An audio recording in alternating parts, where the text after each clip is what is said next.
Hi guys and welcome back to the channel Deepak Yadav Education. Welcome to the Daily Hindu News and Editorial Analysis of 6th of March 2023. तो guys आज है तारीख 6 मार्च 2023 और है Monday. देखेंगे आज के द हिंदू कंप्लीट न्यूज़पेपर को एनालाइज करेंगे। बट लेक्चर में आगे बढ़ने से पहले अगर आप लोगों को उस लेक्चर का पीडीएफ चाहिए तो क्या करना है, सबसे पहले डाउनलोड करना है टेलीग्राम, देन उसके बाद जाके सर्च बॉक्स में टाइप करना Deepak Yadav education UPSC. As you can see guys आप लोगों को ये वाला चैनल मिल जाएगा, उस पर क्लिक करना और जाकर इस चैनल को ज्वाइन कर लेना।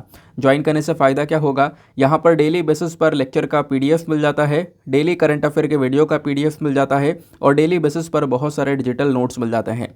नाउ बढ़ते हैं आगे बढ़ने से पहले हमेशा की तरह हम लोग अपने लेक्चर को एक मैप के क्वेश्चन के साथ स्टार्ट करेंगे। तो आज आप सभी लोगों को मैप में जाकर देखना है ग्रीस को, कहाँ पर है ये एग्जैक्टली लोकेटेड, इसको अच्छे से मैप में देखना। देन उसके बाद आकर नीचे कमेंट सेक्शन में टाइप करना, जिससे कि आप लोग इसको लंबे समय तक याद रख पाओगे। साथ ही साथ एक क्वेश्चन सॉल्व करेंगे जो कि यूपीएससी प्रीवियस ईयर साल 2018 के प्रीलिम्स में पूछा गया था। डेली बेसिस पर हम लोग यहाँ पर एक प्रीवियस ईयर क्वेश्चन को भी सॉल्व करते हैं। क्वेश्चन बहुत ही ज़्यादा सिंपल सा है। क्या बोलता है, एक टर्म है टू स्टेट सॉल्यूशन करके। ये जो टर्म है टू स्टेट सॉल्यूशन, ये कभी कभी न्यूज़ में देखने को मिलती है। ये कौन से कंट्री के कॉन्टेक्स्ट में यूज़ की जाती है, आपको ये बताना है। Option A China, option B Israel, option C Iraq या फिर ऑप्शन डी यमन। तो इसका सही आंसर आप सभी को नीचे कमेंट सेक्शन में देना है।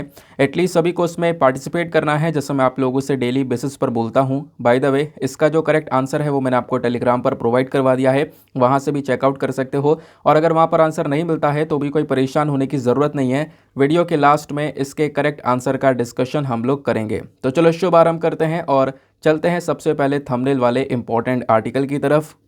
तो दोस्तों, तुर्की यहाँ पर एक ऐसा देश है जो कि पिछले कुछ समय पर बहुत ज़्यादा न्यूज़ में कवर किया गया है, क्योंकि वहाँ पर बहुत जो हैवी भूकंप है वो देखने को मिले और उन भूकंप की वजह से काफ़ी सारे लोगों की जान गई है, बहुत ज़्यादा नुकसान हुआ है। दुनिया भर से मदद यहाँ पे तुर्की को प्रोवाइड करवाई गई और उसमें इंडिया भी शामिल था। इंडिया ने भी बहुत ज़्यादा सपोर्ट किया था तुर्की को। आपको पता होगा, हमने कई आर्टिकल डिस्कस किए थे ऑपरेशन दोस्त के बारे में, यानी भारत ने इवन एक ऑपरेशन चलाया था ऑपरेशन दोस्त के नाम का, जहाँ पे हमने तुर्की को बहुत सारा अलग अलग सपोर्ट प्रोवाइड करवाया था। जो हमारी टीम है यहाँ से डिज़ास्टर मैनेजमेंट टीम, वो वहाँ पर पहुँच गई थी। लेकिन इन सब चीज़ों के बावजूद भी अभी बहुत सारे न्यूज़ आर्टिकल कल से लगातार पब्लिश हो रहे हैं, जहाँ पर मेंशन किया जा रहा है कि ऑपरेशन दोस्त की मदद को भूलकर तुर्की ने भारत की पीठ पर छुरा भोंक दिया है। अब कहोगे ऐसा क्यों बोल रहे हो, क्योंकि यहाँ पे आप देख पाओगे जो आर्टिकल है वही इसी तरीके से पब्लिश हो रहे हैं। Turkey backstabs India at UN, Turkey ने यहाँ पर भारत की पीठ पर छुरा भोंक दिया है।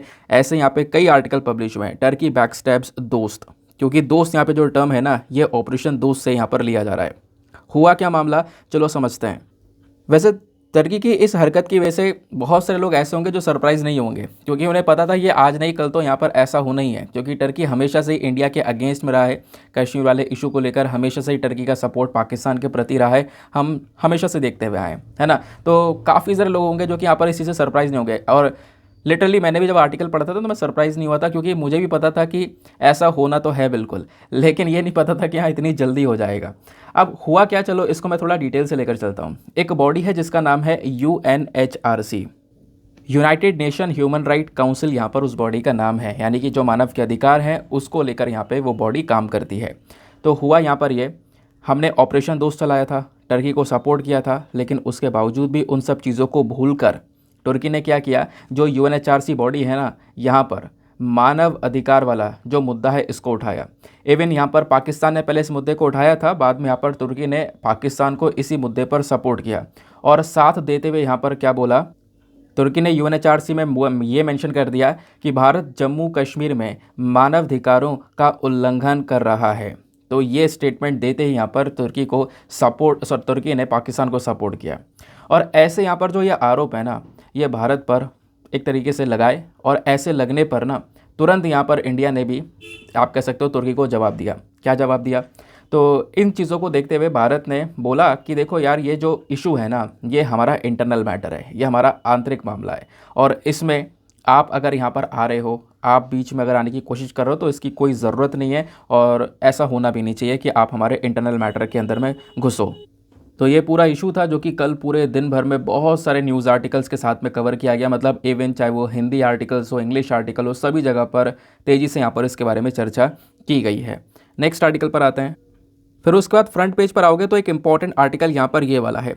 ठीक है, ये जो बर्ड है ना, ग्रेट इंडियन बस्टर्ड, ये लगातार मतलब आप कह सकते हो हर 10 दिन बाद कहीं ना कहीं न्यूज़पेपर में इसके बारे में पढ़ने को मिल जाता है। तो ये टॉपिक आपके लिए बहुत ज़्यादा रेलिवेंट होने वाला है। क्या क्या पढ़ना है एग्जामिनेशन के लिए वो मैं आपको समझाऊंगा, लेकिन उससे पहले मैं आपको बता दूं इस आर्टिकल को आप जीएस पेपर नंबर 3 एनवायरमेंट के पॉइंट ऑफ व्यू से लिंक कर सकते हो।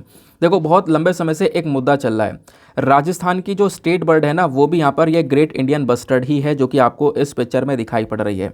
लेकिन पिछले कुछ समय में हुआ क्या कि ग्रेट इंडियन बस्टर्ड की जो संख्या है वो बहुत तेज़ी से ख़त्म होती जा रही है। बहुत बड़े लेवल पर इसकी संख्या ख़त्म हो चुकी है। लगभग कितनी बची हैं? अभी बोला जा रहा है कि 150 से भी कम यहाँ पर इसकी संख्या बची हुई है।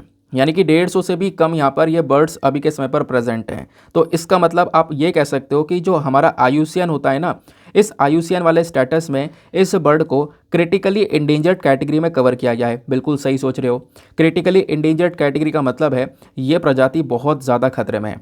जैसे कि अभी 150 से कम संख्या बची हुई है और वो भी अगर ख़त्म हो जाती है ना, तो इस बर्ड को हमें क्या करना पड़ेगा? एक्सटिंक्ट डिक्लेयर कर देना पड़ेगा। यानी कि ये प्रजाति पूरी तरह से विलुप्त हो जाएगी, है ना, पूरी तरह से ख़त्म हो जाएगी। जैसे एक समय पर चीता विलुप्त हो गए थे, अभी हमने खैर मंगाए हैं, बाहर से मंगाए हैं। ठीक है, तो वो वाला इशू यहाँ पर दिख रहा है। तो अभी फिलहाल थोड़ी बहुत संख्या है, चीता की तो एक भी संख्या नहीं बची थी, अभी इसकी थोड़ी बहुत संख्या देखने को मिल रही है। 150 से आसपास यहाँ पर कह सकते हो, 150 से वैसे कम ही है यहाँ पर इसकी संख्या। तो बोला ये जा रहा है कि भैया इन जो बची हुई ग्रेट इंडियन बस्टर्ड हैं, इनकी सुरक्षा तो करो, इनको तो प्रोटेक्शन प्रोवाइड करवाओ। क्योंकि ये जो बर्ड्स हैं ना, इनको डेजर्ट वगैरह में रहना काफ़ी ज़्यादा पसंद है। तो हो क्या रहा है, राजस्थान में कई सारी जगह पर सोलर पार्क्स बनाए जा रहे हैं। क्या? Solar park. वहाँ पर सोलर पैनल लगाया जाएगा। सोलर पैनल लगाने के बाद में इलेक्ट्रिसिटी को जनरेट किया जाएगा। बिजली का उत्पादन करने के बाद में जो वायर्स होते हैं, जो केबल होते हैं, उसके माध्यम से आगे यहाँ पर उस बिजली को ट्रांसफ़र किया जाएगा। सिंपल बात हो गई। लेकिन सुप्रीम कोर्ट बीच में आता है और बोलता है कि ये जो आप काम कर रहे हो ना, इससे ग्रेट इंडियन बस्टर्ड को बहुत नुकसान पहुंचने वाला है। क्योंकि अभी तक इनकी जो संख्या ख़त्म हुई है, उनमें से बहुत सारी पॉपुलेशन इनकी जो घटी है ना, उसके पीछे का रीज़न ये था कि इन ग्रेट इंडियन बस्टर्ड को हुआ क्या, ये तार से टकराई, करंट लगा, करंट लगने की वजह से यहाँ पर इनकी मृत्यु हो गई। ऐसे कई सारे केसेस निकल कर आए थे और अभी फिर से वही हरकत की जा रही है। सोलर पार्क्स बनाए जा रहे हैं जहाँ पर ग्रेट इंडियन बस्टर्ड पाई जाती हैं, जहाँ पर ये रह रही हैं, उनका नेचुरल हैबिटेट है, वहाँ पे इन पार्क को बनाया जा रहा है। तो इन सोलर पार्क को बनाने से वहाँ पे जब बिजली का उत्पादन होगा, वायरिंग वगैरह की जाएगी, तो कहीं ना कहीं पॉसिबिलिटी है कि इनको यहाँ पे करंट लग सके। खासकर वायर से अगर ये टकराएं, वायर से कोलिजन हो, तो करंट लगने के बाद में इनकी मृत्यु हो सके। तो हम नहीं चाहते ऐसा हो। तो सुप्रीम कोर्ट ने एक सुझाव दिया। सुझाव क्या दिया कि आपको करना क्या है कि भले ही चलो आप सोलर पार्क लगा रहे हो, ठीक है, वो भी एक नीड है, आप रिन्यूएबल एनर्जी की तरफ फोकस करो, लेकिन एक काम ये करना, जो वायरिंग होगी ना, वहाँ पे जो केबल होगा, उसको आप ऊपर से लेकर मत जाना, केबल को अंडरग्राउंड कर देना, ज़मीन के अंदर से लेकर जाना केबल को। अगर आप ज़मीन के अंदर से लेकर जाओगे तो इसमें कोई इतना बड़ा इशू नहीं होगा। ये बात यहाँ पर सुप्रीम कोर्ट की साइड से मेंशन की गई। लेकिन इसके रिस्पॉन्स में जो हमारी कंपनियाँ हैं, उनका क्या कहना है? उनका कहना है कि देखो, ये कोई जो हम बोल रहे हैं ना, इतना आसान नहीं है। वायर को अंडरग्राउंड कर देना इतना आसान नहीं है। वायर को अंडरग्राउंड करने में जो खर्चा है वो दुगना हो जाएगा। ठीक है, यानी कि ये जो प्रोजेक्ट है ये और ज़्यादा एक्सपेंसिव हो जाएगा, इसमें समय भी बहुत ज़्यादा लगेगा, प्रोजेक्ट डिले पे डिले होता रहेगा, तो बहुत सारे इश्यूज़ आएंगे। तो कंपनी का कहना यहाँ पर यह है, इन्होंने बोला कुछ पावर लाइन अंडरग्राउंड कर देंगे, कुछ पावर लाइन हम लोग यहाँ पर ऊपर से लेकर चले जाएंगे।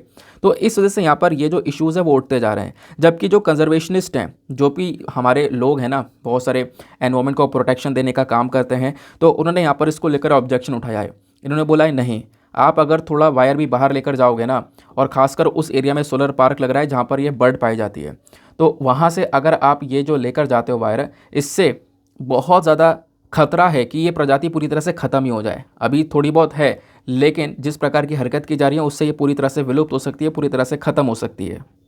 आई होप गाइज आपको यहाँ पर एक जो क्लैरिटी है वो इस आर्टिकल को लेकर मिल गई होगी। अब हमें क्या पढ़ना है? ये तो हमने करंट इशू पढ़ लिया जो कि अभी चर्चा में चल रहा है, लेकिन एग्जामिनेशन में कुछ और तरीके से सवाल बनेगा। अच्छा, कैसे बनेगा? तो पहली चीज़, ग्रेट इंडियन बस्टर्ड के बारे में एक एक बात आपको पता होनी चाहिए, और मैंने जैसा बोला ये इंपॉर्टेंट टॉपिक है।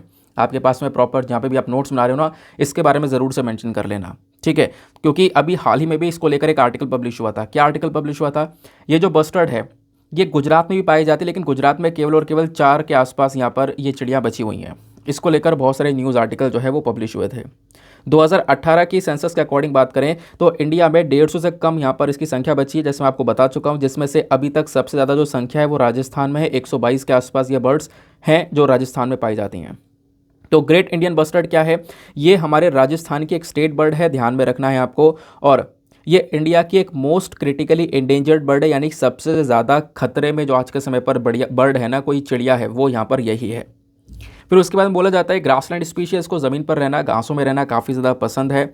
और इसकी जो पॉपुलेशन है वो ऐसा नहीं है केवल राजस्थान में ही स्थित है। इसकी पॉपुलेशन राजस्थान के साथ साथ यहाँ पर गुजरात में भी कुछ देखने को मिलेगी, और गुजरात के साथ साथ इक्का दुक्का यहाँ पर जो ग्रेट इंडियन बस्टर्ड है वो महाराष्ट्र, कर्नाटका या फिर आंध्र प्रदेश में भी देखने को मिल जाते हैं।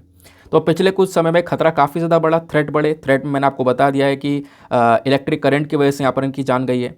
दूसरा, यहाँ पे इनकी हंटिंग हो रही है, बहुत ज़्यादा इनका शिकार किया गया है। और इवन अभी तो खैर इंडिया में इसकी हंटिंग पूरी तरह से बैन है क्योंकि क्रिटिकली एंडेंजर्ड कैटेगरी में है, लेकिन पाकिस्तान में अभी भी यहाँ पर इनकी हंटिंग की जा रही है, अभी भी यहाँ पर इसका शिकार हो रहा है क्योंकि पाकिस्तान के अंदर भी ये ग्रेट इंडियन बस्टर्ड पाई जाती है। फिर उसके बाद में इसके प्रोटेक्शन स्टेटस को देखेंगे तो ये सबसे रेलिवेंट पॉइंट है, यहीं से सवाल बनेगा एग्जामिनेशन में।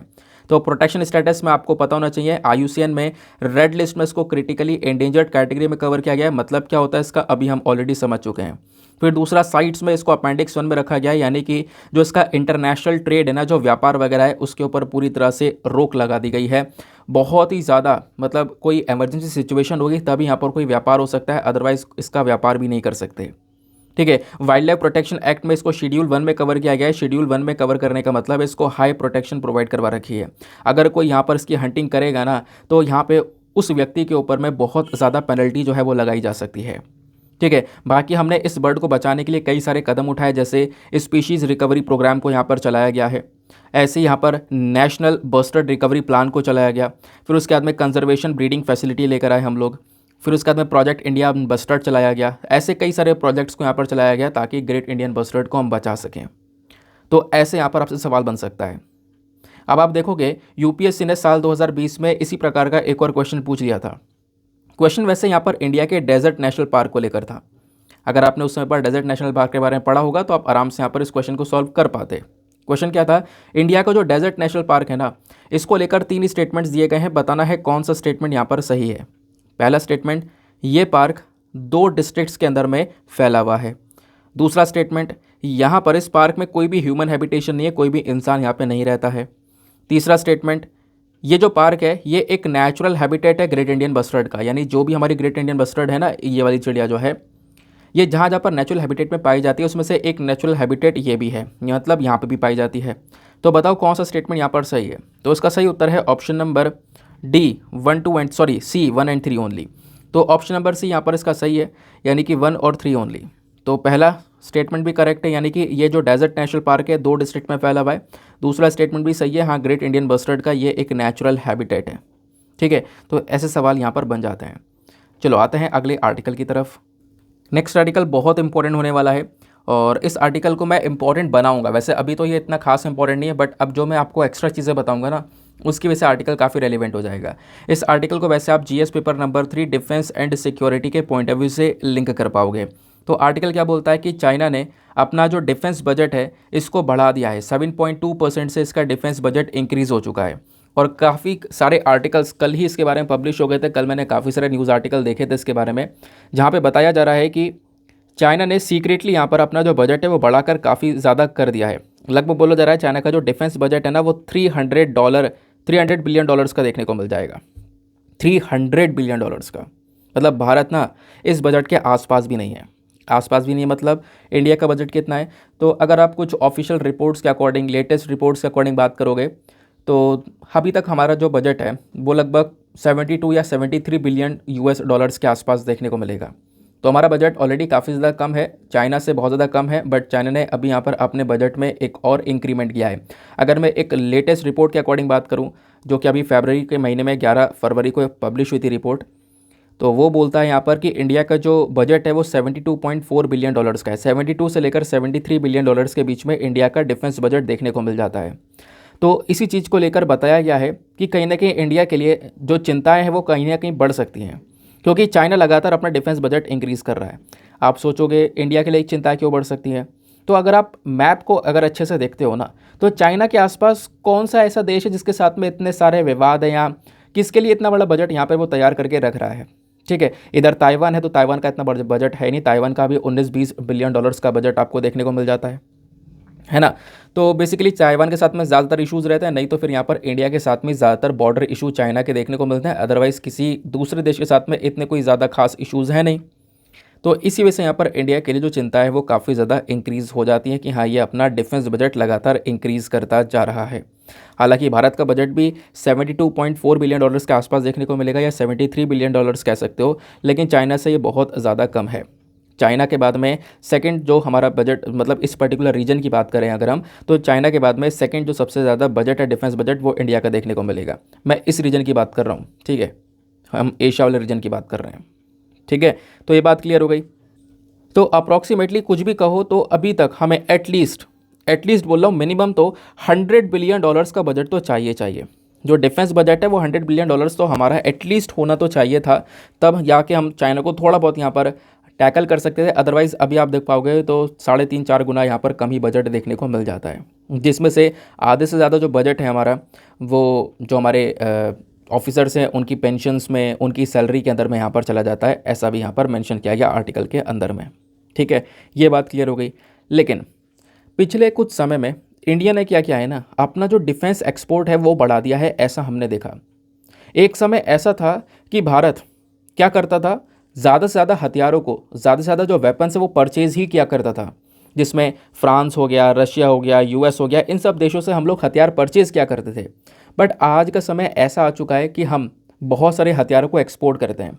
लगभग 15-20 ऐसे देश हैं जो कि भारत के अलग अलग जो डिफेंस आइटम्स हैं, जो हथियार हैं, उनमें अपनी दिलचस्पी रखते हैं, उनको परचेज़ कर रहे हैं। बहुत सारे देशों के साथ में हमने ऑलरेडी कॉन्ट्रैक्ट को साइन कर लिया है, फिलीपींस, गुयाना, ऐसे कई सारे देशों के साथ में हम लोगों ने कॉन्ट्रैक्ट साइन किया, उनको हम अलग अलग जो वेपन है वो प्रोवाइड करवा रहे हैं। तो इस चीज़ के अंदर में डेफिनेटली एक डेवलपमेंट हुआ है, थोड़ा समय और लगेगा और आगे डेफिनेटली हम लोग ग्रो करेंगे, ऐसा आप कह सकते हो। ठीक है, तो ये तो मैंने आपको आर्टिकल समझाया। इसके अलावा मैं हटकर कुछ चीज़ बता रहा हूँ, क्योंकि वो आर्टिकल कुछ टाइम पहले आया था इंडियन एक्सप्रेस के अंदर में, जहाँ पे डिफेंस एक्सपोर्ट को लेकर सारा का सारा डेटा था। एक राइटर ने बहुत सारा डेटा प्रोवाइड करवाया था, तो इस वजह से वो आर्टिकल मैं मिक्सअप करके आपको समझा रहा हूँ। ये तो हमने डिस्कस कर लिया, जो इशू अलग है। अब जो मैं पॉइंट बताऊँगा वो थोड़े से अलग पॉइंट्स है, लेकिन बहुत रेलिवेंट है। अब आपको मैं समझाने वाला हूँ कि इंडिया ने अपना डिफेंस एक्सपोर्ट कैसे बढ़ाया है। तो एक आर्टिकल वो इंडियन एक्सप्रेस का था, हमने उसको कवर नहीं किया, इस वजह से दोनों को मिक्सअप करके समझा रहा हूँ ताकि आपको एक अच्छा कंटेंट मिल सके, क्योंकि इसमें बहुत सारी अच्छी चीज़ें प्रोवाइड करवाई गई हैं, जो कि आप अपने आराम से जीएस पेपर नंबर 3 में, या एक तरीके से एस्से राइटिंग में अगर कोई चीज़ आती है तो आप वहाँ पर भी इन चीज़ों को मैंशन कर सकते हो। ठीक है, चलो। तो हुआ यहाँ पर यह कि हाल ही में बोला ये जा रहा है कि हमारा जो एक टारगेट है, वो टारगेट ये है कि हम 2024-25 तक, भले ही हमारा डिफेंस बजट कम हो, लेकिन हमने अपनी एक्सपोर्टिंग को स्टार्ट कर दिया है। आज के समय में अगर आप करंट समय पर देखोगे तो हम लोग 1.5 बिलियन डॉलर के जो हथियार है वो एक्सपोर्ट कर चुके हैं। अब हमें क्या करना है, 2024-25 तक अपना एक्सपोर्ट का टारगेट बढ़ाना है। 2024-25 तक हमारा टारगेट है कि हम 5 बिलियन यूएस डॉलर्स तक का जो डिफेंस आइटम है वो एक्सपोर्ट करेंगे। ठीक है, और इसमें हम आगे इसको अचीव कर सकते हैं, ऐसा यहाँ पर बोला जा रहा है। हम इसको एक तरीके से पूरी तरह से अचीव कर सकते हैं, इसको पा सकते हैं, जो हम अभी सोच रहे हैं। उसके पीछे का रीज़न क्या है? रीज़न यह है कि अगर आप अभी के समय पर सरकारी डेटा के अकॉर्डिंग बात करेंगे, गवर्नमेंट डेटा के अकॉर्डिंग, तो दिसंबर 2022 तक आप देखोगे तो हमने डिफेंस एक्सपोर्ट को बढ़ा दिया है। हमारा डिफेंस एक्सपोर्ट की बात कर रहा हूँ, यानी कि जो हथियार हमने बेचे हैं अलग अलग देशों को, तो लगभग 6058 करोड़ 6058 करोड़ रुपए के जो वेपन आइटम्स है वो हम यहाँ पे एक्सपोर्ट कर चुके हैं, अलग अलग देशों को बेच चुके हैं। तो ये दिसंबर 2022 तक का डेटा है। तो इंडिया का डिफेंस एक्सपोर्ट पिछले 5 सालों में अगर आप देखोगे ना, तो 334% से ग्रो किया है। तो ये अपने आप में एक बहुत बड़ा, और कह सकते हो कि एक बहुत इम्पॉर्टेंट अचीवमेंट है भारत के लिए।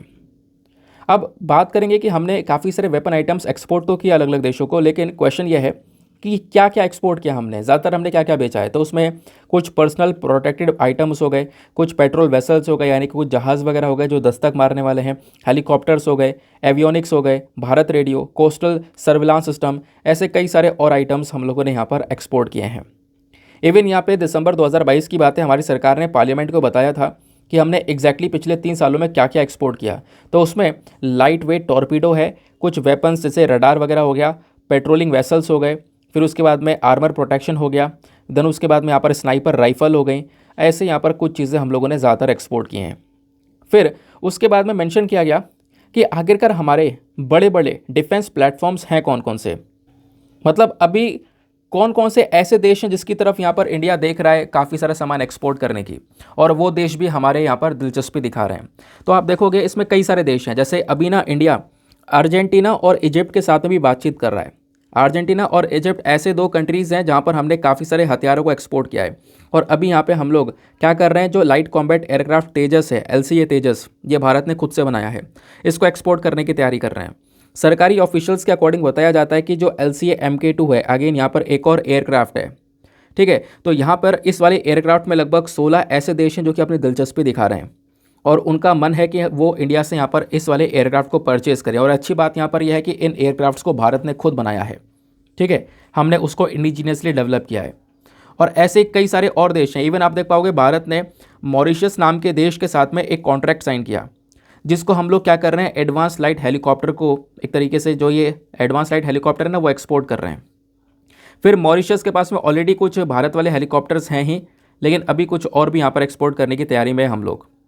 फिर उसके बाद में भारत गुयाना के नाम के देश के साथ में बातचीत कर रहा है, ताकि हम उसको डॉर्नियर 228 और फास्ट पेट्रोल वेसल्स को यहाँ पर एक्सपोर्ट कर सकें। और पिछले साल की बात है, इंडिया ने कह सकते हो $375 मिलियन का एक और कॉन्ट्रैक्ट साइन किया था फिलीपींस के साथ में, हमने इसको कवर भी किया था। तो फिलीपींस को हम लोग क्या कर रहे हैं, इतने रुपए में जो ब्रह्मोस सुपरसोनिक क्रूज मिसाइल है वो यहाँ पर बेच रहे हैं। फिर उसके बाद में ये सब कुछ होने के बावजूद भी जो ब्रह्मोस मिसाइल है ना, इसमें और भी कई सारे देश अपनी दिलचस्पी दिखा रहे हैं, जैसे south Africa, Egypt, UAE, Saudi Arabia. तो आने वाले समय पर ये देश भी कहीं ना कहीं ब्रह्मोस मिसाइल को भारत से परचेज कर सकते हैं। इवन इतना ही नहीं, 2022 में एक और डील हो जाती है आर्मेनिया और इंडिया के बीच में। आर्मेनिया की सरकार और भारत की सरकार दोनों गवर्नमेंट टू गवर्नमेंट एक डील करते हैं, जहां पर आर्मेनिया क्या कर रहा है, हम लोगों से जो Pinaka multi barrel rocket launcher system है, जिसको हमारे भारत के DRDO ने बनाया है, इसको परचेज कर रहा है। और इसके अलावा जो और एक्सपोर्ट डेस्टिनेशंस यानी कि मेजर कंट्रीज़ जहाँ जहाँ पर सबसे ज़्यादा हथियार हमने बेचे हैं और आने वाले समय पर बेचने वाले हैं, वो देश कौन कौन से हैं, तो उसमें Italy, Maldives, Sri Lanka, Russia, France, Nepal, Mauritius, Israel, Egypt, UAE, Bhutan, Ethiopia, Saudi Arabia, Philippines, Poland, Spain, Chile, ये कुछ आपको एक्सपोर्ट डेस्टिनेशंस देखने को मिलेंगे जहाँ पर हम सबसे ज़्यादा हथियारों को बेच रहे हैं और आने वाले समय पर यहीं पर सबसे ज़्यादा और भी एक्सपोर्ट करने वाले हैं। इवन बोला जा रहा है कि इंडिया एग्जिम बैंक की साइड से एक रिपोर्ट रिलीज़ होती है, उस रिपोर्ट ने बताया मॉरिशस, मोजाम्बिक और सीचिल्स नाम के जो ये 3 देश हैं ना, ये कहीं ना कहीं यहाँ पर सबसे बड़े कस्टमर रहे हैं भारत के डिफेंस आइटम्स के। 2017 से लेकर 2021 के बीच में इन देशों ने बहुत सारे जो हथियार हैं, बहुत सारे जो वेपन आइटम्स हैं, वो भारत से परचेज़ किए हैं। और इसी के साथ में एक रिपोर्ट आती है सिप्री की। सिप्री का नाम आपने सुना है ना, काफ़ी बार हमने इन रिपोर्ट्स को डिस्कस किया है। Stockholm international peace research institute यहाँ पर इसकी फुल फॉर्म है। तो सिप्री की जो लास्ट ईयर की रिपोर्ट थी ना, उसमें इन्होंने क्या मेंशन किया, 25 सबसे बड़े ऐसे देश जो कि हथियारों को बेचने में हैं, 25 ऐसे एक्सपोर्टर्स जो कि सबसे ज़्यादा एक्सपोर्ट करें डिफेंस आइटम को, और इन 25 कंट्री की लिस्ट में इंडिया भी शामिल था, ठीक है। तो ये भी यहाँ पर बताया गया। तो ये भी अगेन इंडिया के लिए एक बहुत बड़ा अचीवमेंट आपको देखने को मिल जाता है। फिर उसके बाद में बोला गया म्यांमार हो गया, उसके बाद में श्रीलंका हो गया, आर्मेनिया हो गया, ये भी देश हैं जो कि लगातार इंडिया से काफ़ी सारे डिफेंस आइटम्स को इंपोर्ट कर रहे हैं, और आने वाले समय पर ये भी कहीं ना कहीं कुछ ऐसे देश बन जाएंगे जो कि सबसे बड़े इंपोर्टर होंगे हथियारों के, जो भारत से अलग अलग वेपन्स को इंपोर्ट कर रहे होंगे, ठीक है। तो गाइज़ यहाँ पर ये था पूरा आर्टिकल, अलग से जो मैंने आपको चीज़ें प्रोवाइड करवाई हैं, प्लीज़ आप उसको PDF से ज़रूर डाउनलोड कर लेना, वो आपको बहुत हेल्प करने वाला है। काफ़ी सारे आर्टिकल इसको लेकर पब्लिश होते रहे, कभी कभी ऐसे आर्टिकल आते हैं बहुत मुश्किल से, जो कि आपको एक फैक्चुअल डेटा प्रोवाइड करवाते हैं, खासकर डिफेंस से संबंधित। तो वो चीज़ आपको बहुत सारे एग्जाम में हेल्प कर सकती है। नेक्स्ट आर्टिकल पर आएंगे ना दोस्तों। आगे बढ़ने से पहले मेक श्योर करना वीडियो पे जो लाइक का बटन है उसको प्रेस कर देना। हमारा एक छोटा सा टारगेट है 5K प्लस लाइक्स का, जिसको आप अचीव करवा सकते हो। साथ ही साथ में मेरे साथ में इंस्टाग्राम पे कनेक्ट कर सकते हो। इंस्टाग्राम पे जाना, सर्च बॉक्स में लिखना दीपक यादव एजुकेशन, आपको ये वाला प्रोफाइल मिलेगा जहाँ पे 11,000 से ज़्यादा लोग जुड़े हुए हैं। आप भी मेरे साथ में पर्सनली जुड़ सकते हो, और जो भी आपसे सवाल पूछे जाते हैं लेक्चर में, प्लीज़ यहाँ पे उनके जवाब देने की कोशिश क्या करो। जैसे प्रीलिम्स का क्वेश्चन पूछा गया, उसके बाद में मैथ का क्वेश्चन पूछा गया, उनके आंसर दो। अभी मैं आपको एक मेंस का क्वेश्चन भी दूंगा, तो आपकी क्वेश्चन की प्रैक्टिस भी डेली बेसिस पर लगातार होती जा रही है, तो उनको अटैम्प्ट क्या करो। अभी एक आध छोटे छोटे आर्टिकल और हैं, उनको डिस्कस करेंगे, लेकिन उनसे पहले आपको पता होगा हमेशा हम लोग एक एडिटोरियल डिस्कशन को कवर करते हैं। तो आज काफ़ी रेलिवेंट एडिटोरियल्स हैं। मैंने द हिंदू के साथ साथ बिजनेस लाइन का भी एक एडिटोरियल लिया हुआ है जो कि आपको आपकी जो थॉट्स है उसको बिल्टअप करने में मदद करेगा। ठीक है, तो लेकिन आपको पता होगा हमेशा एडिटोरियल डिस्कशन से पहले हम लोग लेते हैं एक मेंस का क्वेश्चन। तो आज का मेंस का क्वेश्चन क्या है, फटाफट उसको देखते हैं। और घबराना नहीं, पहले इस क्वेश्चन को पढ़ा दूंगा, फिर उसके बाद मैं एक पूरा एडिटोरियल डिस्कस करूंगा, आपके पास में काफ़ी पॉइंट्स मिल जाएंगे, उसके बाद में आप इस क्वेश्चन को अटैम्प्ट करना। क्वेश्चन बोलता है, analyse the challenges faced by government schools in providing quality education to students.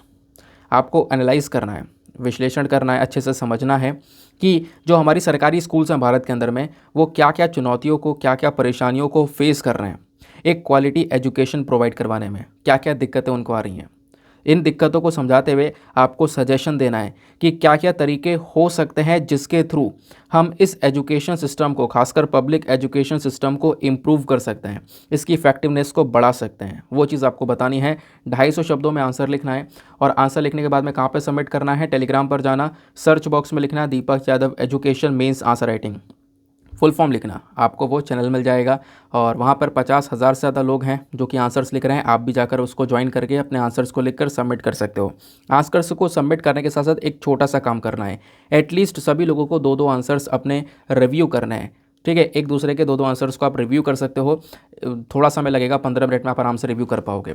जब आप आंसर्स को रिव्यू करोगे तो उससे बहुत फ़ायदे होंगे। आपने कुछ अगर पॉइंट्स मिस कर दिए या आपके दिमाग में वो पॉइंट्स नहीं आए थे अपने आंसर को लिखते समय, तो वो पॉइंट्स आपको मिलेंगे। प्लस सामने वाले के आंसर में अगर कुछ आपको लग रहा है कि यार ये चीज़ ऐसा नहीं, ऐसा होना चाहिए, तो आप उनको बता सकते हो कि यहाँ पर आपको एक छोटी सी इंप्रूवमेंट की आवश्यकता है। तो इस कोऑपरेटिव वे में वो पूरा ग्रुप चल रहा है, आप भी जाकर उसका हिस्सा बनिए। तो हमने लिया यहाँ पर बिजनेस लाइन का एक एडिटोरियल, क्योंकि एडिटोरियल आपको यहाँ पर बहुत अच्छे अच्छे पढ़ने होते हैं जो एग्जाम के लिए रेलिवेंट हो, क्योंकि कभी भी किसी भी टॉपिक पर वो पब्लिश हो जाते हैं। ठीक है ना। तो इस वजह से मेरा काम यहाँ पर यह है कि मैं आपको काम की चीज़ प्रोवाइड करवाऊँ एडिटोरियल में, ना कि यहाँ पर कोई भी राइटर कुछ भी लिख रहा है मैं उसको बता दूँ। काफ़ी से लोग मेंशन करते हैं ना, सर आपने राइटर के पॉइंट ऑफ व्यू नहीं बताए, आप ये कर रहे हो, वो कर रहे हो, है ना, इसके लिए मतलब इसके लिए बुरा बोल दे तो आपने नहीं बोला। तो देखो मैं इसी वजह से, क्योंकि हमेशा एक राइटर लिख रहा है वो पॉइंट ऑफ व्यू, और जो न्यूज़पेपर है वो एक नेशनल न्यूज़पेपर है, जैसे मैं आपको पहले ही बता चुका हूँ, ये पूरे देश के लिए छप रहा है, किसी एस्पायरेंट के लिए नहीं छप रहा है। आपको यहाँ पे अपने काम की चीज़ें पढ़नी होंगी। आप एक बार जॉब ले लो, उसके बाद आप किसी के भी पॉइंट ऑफ व्यू पढ़ते रहो, चाहे आप इसकी तरफ घुस, आपका जो पॉइंट ऑफ व्यू चाहे वो इसकी तरफ रहे चाहे उसकी तरफ रहे, वो कोई मैटर नहीं करता। ठीक है ना। क्योंकि मेरे पास बहुत सारे मैसेज आते हैं, कभी कभी कमेंट कर देते हैं, सर यहाँ पर सरकार के सपोर्ट में लिखा था तो आपने नहीं बताया, अगेंस्ट में लिखा था तो आपने नहीं बताया। तो ऐसी ऐसी चीज़ें काफ़ी सारे लोग मेंशन करते हैं। तो इसी वजह से जब कोई ज़्यादा यहाँ पर बायसनेस हो जाता है ना आर्टिकल के अंदर, तो मैं उसको डिस्कस नहीं करता हूँ, क्योंकि आपको यहाँ पर अपने एग्जामिनेशन में एक न्यूट्रल पर्सपेक्टिव चाहिए, आपको एक न्यूट्रल आंसर लिखना है। ठीक है ना।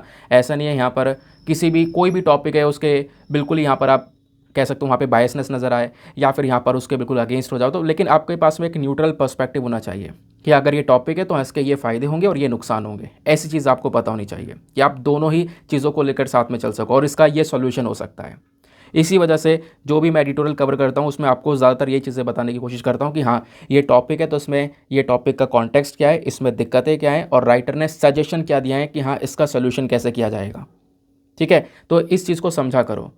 इसी वजह से यहाँ पर एडिटोरियल काफ़ी सारे लोग मिस ही कर देते हैं, पढ़ते ही नहीं है। बहुत सारे आपने टॉपर्स के इंटरव्यू देखे होंगे, लेकिन आपको पढ़ना है तो यहाँ पर थोड़ा काम का पढ़ना है। इस वजह से मैं यहाँ पर चेंज कर देता हूँ और ऐसा अच्छा आर्टिकल लाने की कोशिश करता हूँ जो कि आपको एग्जाम में डायरेक्टली हेल्प करे। जैसे यहाँ पर ये आर्टिकल एक one of the best article है, जो कि आपको, जैसे कि हमारे एग्जाम के लिए भी रेलिवेंट है और ऐसे टॉपिक पर आर्टिकल पब्लिश होते रहते हैं। तो मेंस के लिए आप देखो एडिटोरियल आपको मेंस में हेल्प करता है, तो मेंस के लिए आपके पास में कुछ पॉइंट्स तैयार हो जाएंगे। जैसे यहाँ पर आप देख पा रहे हो आर्टिकल में मेंशन किया गया है कि जो गवर्नमेंट स्कूल्स है, जो सरकारी स्कूल्स हैं, वहाँ पर एक अर्जेंट फिक्सिंग की ज़रूरत है, यानी कि एक इम्प्रूवमेंट की ज़रूरत है। तो वो सोल्यूशन क्या हो सकते हैं, वो सोल्यूशन यहाँ पे राइटर ने मेंशन किए, प्रॉब्लम भी बताई है। तो आपको पूरा का पूरा एक आर्टिकल मिल रहा है। ऐसा नहीं आधी अधूरी चीज़ें एक ही चीज़ के ऊपर यहाँ पर सारा जो अपना पॉइंट ऑफ व्यू वो भर दिया है, ऐसा यहाँ पर नहीं है इसमें। ठीक है, तो इसलिए देखो बहुत समय हो चुका है मुझे पढ़ाते पढ़ाते, मेरा खुद का इतना लंबा एक्सपीरियंस हो चुका है। तो इसी वजह से जो चीज़ें मैं आपको दे रहा हूँ ना, तो वो आप विश्वास कर सकते हो उनके ऊपर में आराम से। ठीक है, तो इस वजह से जितना यहाँ पर आपको मिल रहा है कंटेंट, आप उतना इनफ है। आप आराम से यहाँ पर उन दोनों वीडियोज़ के कंटेंट को फॉलो कर रहे हो, दैट्स इट। उसके बाद में यहाँ पर ये जो एडिटोरियल है ना, बिजनेस लाइन का एडिटोरियल है, द हिंदू का एक इनिशिएटिव है। इस एडिटोरियल को लिखा गया है अमरजीत सिन्हा साहब के थ्रू। ठीक है, तो इन्होंने यहाँ पर मेंशन किया है किस चीज़ के बारे में, कि जो हमारे गवर्नमेंट स्कूल्स हैं वहाँ पर किस प्रकार से हम चीज़ों को चेंज कर सकते हैं, कैसे यहाँ पे हम जो प्रॉब्लम्स हैं उनको सॉल्व कर सकते हैं। चलो अब समझते हैं इनके क्या है कहने। तो इस पूरे एडिटोरियल के जो भी मेन पॉइंट्स है वो सब यहाँ पर मैंने आपको प्रोवाइड करवा दिए, जो भी यहाँ पर राइटर बोलना चाहते हैं। Fixing the government school issue, क्या है मैटर। देखो होता यहाँ पर यह है कि हाल ही में एक रिपोर्ट आती है, annual status of education report 2022। इस रिपोर्ट के अगर हम अकॉर्डिंग बात करें तो जो सरकारी स्कूल हैं इनमें पिछले कुछ समय पर जो एनरोलमेंट रेशियो है वो थोड़ा सा इंक्रीज़ होता हुआ नज़र आया है। पिछले 16 सालों में आप देखोगे मतलब बच्चों का जो एडमिशन है वो इंक्रीज़ होता हुआ नज़र आया, ऐसा यहाँ पे इस रिपोर्ट ने हमें बताया। लेकिन कोविड की वजह से होता यह है कि जैसे 2020 में हमारा कोविड आया तो कोविड 2020-21 तक ऐसे ही रहा, जिसके चक्कर में जो स्कूल्स हैं वो काफ़ी लंबे समय तक बंद रहे, जिसकी वजह से बच्चों में लर्निंग गैप आ चुका है। लर्निंग गैप मतलब एक एक साल उनका ऐसे निकल चुका है, एक एक साल वो ऐसे ही पास हो चुके हैं। ठीक है, जैसे काफ़ी सारे बच्चे मान लो सपोज़ यहाँ पे वो फर्स्ट ईयर में है या सेकेंड ईयर में है वो बच्चा, ठीक है, तो यहाँ पे मतलब फर्स्ट ईयर सेकेंड ईयर मतलब कह रहा हूँ वो फर्स्ट क्लास में या फिर सेकेंड क्लास में, सपोज़ वो फर्स्ट क्लास में बच्चा है। अब वो फर्स्ट क्लास में जब बच्चा आता है ना तो उसको कुछ बेसिक चीज़ें समझाई जाती हैं। फॉर एग्जांपल आप इंग्लिश में थोड़े बड़े लेवल पर आ गए, हिंदी में आप थोड़ा एडवांस लेवल पर आ गए, है ना। ऐसे आप वहाँ पे मैथ्स में जो है थोड़ी अलग अलग जो फार्मूलाज वगैरह वो आप सिखाने लगोगे बच्चों को, कैसे यहाँ पर जोड़ा जाता है, कैसे घटाया जाता है, एडिशन सब्सट्रैक्शन, ये सारी चीज़ें आप यहाँ पे सिखाने लगोगे फर्स्ट सेकंड क्लास में, है ना। लेकिन फर्स्ट क्लास के बाद में सेकंड क्लास में जाओगे चीज़ें और एडवांस हो जाएंगी, लेकिन फर्स्ट क्लास आपको बहुत मदद करेगी क्योंकि यहाँ पर आपने बेसिक सीखे थे, एडिशन सब्ट्रैक्शन ये चीज़ें आपने सीखी थी। और अगर ये नहीं आता होगा तो सेकंड क्लास में आप सही से परफॉर्म नहीं कर पाओगे, ये बिल्कुल सही बात है। ठीक है, तो हुआ यहाँ पर ये कि यही देखने को मिला, जैसे मान लो काफ़ी सारे बच्चे हैं जो कि फर्स्ट क्लास में थे, अब कोविड आ गया, वो ऐसे ही पास कर गए बिना स्कूल गए, बिना कुछ करे, ना उन्हें एडिशन आया ना सब्ट्रैक्शन आया। अब क्या हुआ, अगले साल में वो ऐसे ही आ गए, सेकंड क्लास में उनका मतलब ऐसे ही पास हो गए, सेकंड क्लास में आ गए वो। अब हो क्या रहा है, उनको बहुत सारी प्रॉब्लम फेस करनी पड़ रही है, अब चीज़ें कुछ समझ में नहीं आ रही हैं। तो वही बोला गया कि पिछले कुछ समय पर जो लर्निंग गैप है वो काफ़ी तेज़ी से इंक्रीज़ हुआ है कोविड की वजह से। जो बच्चों की न्यूमरेसी स्किल है, खासकर मैथमेटिक्स के ऊपर थोड़ा ज़्यादा जोर दिया, बच्चों की जो मैथ्स है ना वो बिल्कुल बेकार सी हो गई है। इवन बड़ी क्लास का बच्चा, छोटी क्लास के बच्चे की मैथ्स की प्रॉब्लम नहीं सॉल्व कर पाता है, जो कि कहीं ना कहीं यहाँ पर आप कह सकते हो ये प्रॉब्लम्स बड़े लेवल पर बढ़ चुकी है। मतलब ये प्रॉब्लम ऐसे लेवल पर आ चुकी है जैसी सिचुएशन 2012 से पहले थी वैसी सिचुएशन दोबारा से आ गई है। उसके पीछे का एकमात्र रीज़न कोविड-19 और हमारे सरकारी स्कूल्स जहाँ पर प्रॉपरली ध्यान नहीं दिया जाता है। तो राइटर बोलते हैं कि जो सरकारी स्कूल्स है, जो गवर्नमेंट स्कूल्स हैं काफ़ी सारे राज्यों में ना, ये बहुत सारे बच्चे देखो अटेंड करते हैं, लेकिन वो ऐसा ही है। जब आप बच्चों को देखोगे ना तो वहाँ पर भी जो पेरेंट्स हैं वो कहीं ना कहीं जो जेंडर डिस्क्रिमिनेशन है वो कर देते हैं। मतलब सोसाइटी में आप देखोगे तो ज़्यादातर पेट्रियार्कल सोसाइटी आपको देखने को मिल जाती है। पेट्रियार्कल सोसाइटी का मतलब समझते हो, जहाँ पर जो मेन है, जो आदमी है, जो पुरुष है, उसको ज़्यादा वैल्यू दी जाती है और विमेन को यहाँ पर ऐसे समझा जाता है, मेन से लोअर समझा जाता है। तो वो चीज़ हमारी पेट्रियार्कल सोसाइटी कहलाती है। और ऐसे यहाँ पर घर में भी पेरेंट्स के भी काफ़ी सारे घरों में, मैंने ये नहीं कह रहा सब में देखने को मिलता है, काफ़ी सारे घरों में मैक्सिमम जब हाउस होल्ड्स आप देखोगे तो वहाँ पे पेरेंट्स के ये विचार होते हैं। मान लो यहाँ पर उनकी लड़की है, लड़का है, दो लड़की हैं एक लड़का है, या कैसे भी आप समझ सकते हो, तो वहाँ पे जो लड़का है ना उसको ज़्यादा प्रेफरेंस देते हैं वो। और लड़की के लिए अगर मान लो जैसे कि अगर उन बच्चों का एडमिशन करवाना हो तो वो क्या करेंगे पेरेंट्स, लड़के का तो प्राइवेट स्कूल में एडमिशन करवा देंगे अच्छी क्वालिटी एजुकेशन के लिए, और लड़की का क्या करेंगे गवर्नमेंट स्कूल के अंदर में एडमिशन करवा देंगे। ठीक है, तो वही चीज़ यहाँ पर देखने को मिल रही है, ताकि यहाँ पे जो गर्ल को एजुकेशन देने का काम कर रहा है वो केवल और केवल शादी के लिए, भाई जब शादी होगी तो हम बता सकें हाँ लड़की इतनी पढ़ी लिखी है, तो उस पर्पज़ से यहाँ पर थोड़ा बहुत उसको पढ़ा दिया, लेकिन सरकारी स्कूल में पढ़ा दिया। तो वो चीज़ यहाँ पे देखने को मिल रही है। तो सरकारी स्कूल्स इस तरीके से काम कर रहे हैं आज के समय में, उनकी कोई ज़्यादा वैल्यू आज के समय पर रह नहीं गई है। कोई भी यहाँ पर अपने बच्चे को सरकारी स्कूल में डालना चाहता नहीं है। कोई आज के समय पर सरकारी स्कूल में डालना चाहेगा बच्चे को? नहीं डालना चाहता। सोचते हैं यार जब सरकारी स्कूल जब दिमाग में आता था ऐसे ही होगा, इंफ्रास्ट्रक्चर ऐसे ही यहाँ पर स्कूल होगा जहाँ पे ऐसे ही बैठ रहे होंगे बच्चे, हालत काफ़ी ज़्यादा ख़राब होगी, ये चीज़ें सब सोचते हैं, यही चीज़ें दिमाग में आती हैं। तो इसी चीज़ को इम्प्रूव करने की आवश्यकता है जो कि यहाँ पर राइटर ने मेंशन की है। एसर की 2023 की जो रिपोर्ट है ना, इसके अकॉर्डिंग बात करें, अच्छा ये चीज़ मैं आपको बता ही चुका हूँ कि किस प्रकार से एजुकेशन सिस्टम में यहाँ पर बॉय और गर्ल को लेकर किया जा रहा है ना, ये हमने समझ लिया है। फिर उसके बाद में बताया गया राइटर के थ्रू, देखो हमें बहुत कुछ करने की ज़रूरत है और हम कर सकते हैं, हमारे पास में कैपेबिलिटीज़ हैं। और क्या कर सकते हैं वो हम समझते हैं। अब उसको समझने से पहले आपको समझना होगा कि जो सरकारी स्कूल काम कर रहे हैं ना, ये जो फंक्शनिंग हो रही है इनकी, इसमें दिक्कतें क्या क्या हैं, परेशानियां क्या क्या है। सबसे पहली जो परेशानी है वो है पुअर इंफ्रास्ट्रक्चर। सरकारी स्कूलों का इंफ्रास्ट्रक्चर बहुत ख़राब है। इंफ्रास्ट्रक्चर मतलब वहाँ का क्लासरूम, क्लास देखोगे कैसी है ना, ज़्यादा कोई अच्छी क्लास वहाँ पर देखने को मिलेगी नहीं। प्रॉपर पानी पीने वाले जो पानी है उसकी फैसिलिटी नहीं है, टॉयलेट की कोई फैसिलिटी नहीं है, लाइब्रेरीज़ नहीं है, प्लेग्राउंड्स नहीं है। तो अगर ये चीज़ें नहीं होंगी ना तो बच्चों को दिलचस्पी भी नहीं आएगी, बच्चे को इंटरेस्ट भी नहीं आएगा। इस चक्कर में आप देख पाओगे प्राइवेट स्कूल्स के अंदर बच्चा आराम से जा भी रहा है, ठीक है।